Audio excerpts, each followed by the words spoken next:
जय श्री कृष्ण जय सियाराम। આપણે હવે ગૌશાળા માધવ ગૌશાળામાં આવી ગયા છીએ। સેવા ચાલુ થઈ ગઈ છે। આ મુકેશ આવ્યો છે આજે સેવા કરવા માટે। જતીન પણ આજે આવ્યો છે એટલે સેવા ચાલુ થઈ ગઈ છે માધવ ગૌશાળામાં। આપણે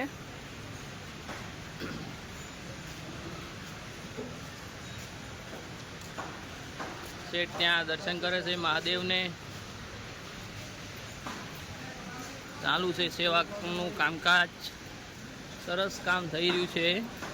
आज थोड़ा लेट थई गया छीए, कई वांधो नहीं थाय, कोक दिवस लेट है तो। ये शर्मा जी इधर है, आज शर्मा जी भी आए, संतोष भी है, गिरीश जी है, गौ के अच्छे वो चेतन भाई है, इधर पांडे जी है, ये गिरीश भी है, आज नितेश भी आया हुआ है। आज अच्छा सारा काम काज हो रहा है। देखो मैं भी हूँ, मैं भी हूँ।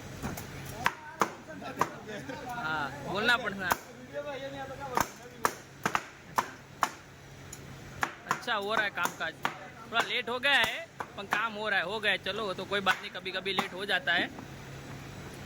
जय श्री कृष्ण जय सियाराम। चेतन भाई इधर देखो मुस्कुरा रहे हैं।